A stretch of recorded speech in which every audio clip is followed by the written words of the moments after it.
नमस्ते, मैं हूं अमन त्रिवेदी। आप देख रहे हैं ना हम झूठ को सुनते हैं और ना ही हम झूठ को फैलाते हैं। आइए नजर डालते हैं इस खबर की ओर। डंके की चोट पर हम सच दिखाते हैं क्योंकि हम हैं सत्यमेव जयते। आप देख रहे हैं राष्ट्रीय हिंदी दैनिक अमर स्तंभ। 7 महीने की अनमय की जान सिर्फ 16 करोड़ का इंजेक्शन बचा सकता है।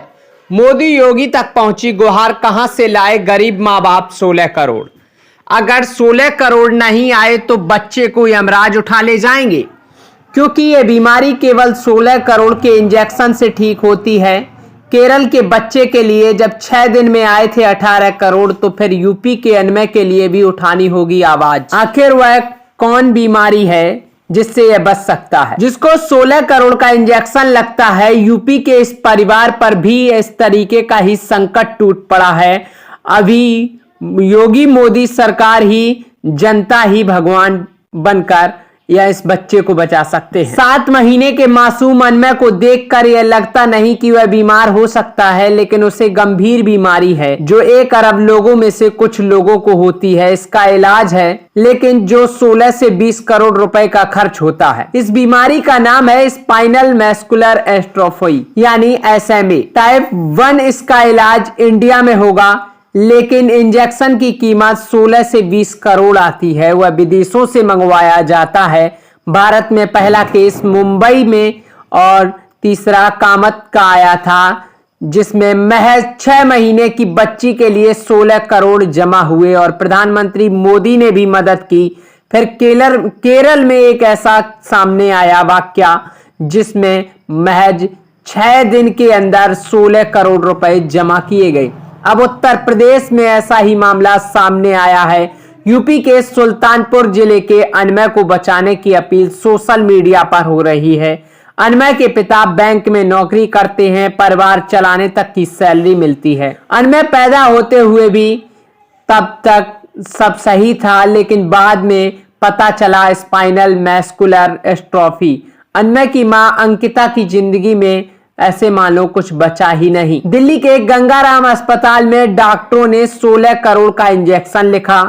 अनमय सिंह के लिए सोशल मीडिया पर अब तक कैंपेन चला, लेकिन अब तक परिवार के अकाउंट में मात्र 40 लाख रुपए ही जमा हो पाए। ऐसे में बचना तभी संभव होगा जब 16 करोड़ का इंजेक्शन आएगा।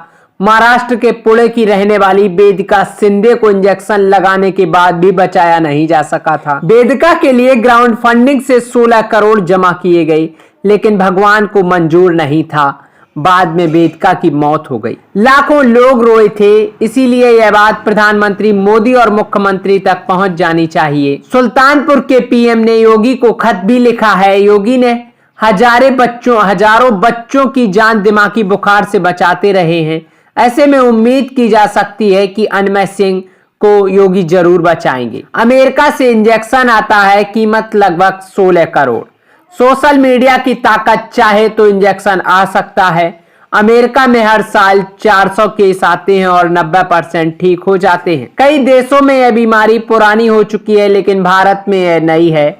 अगर किसी बच्चे को यह बीमारी है तो कैसे पहचान करेंगे?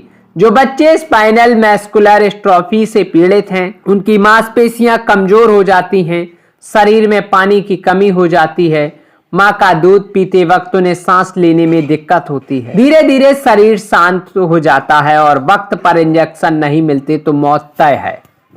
भारत में यह बीमारी धीरे धीरे पैर पसार रही है।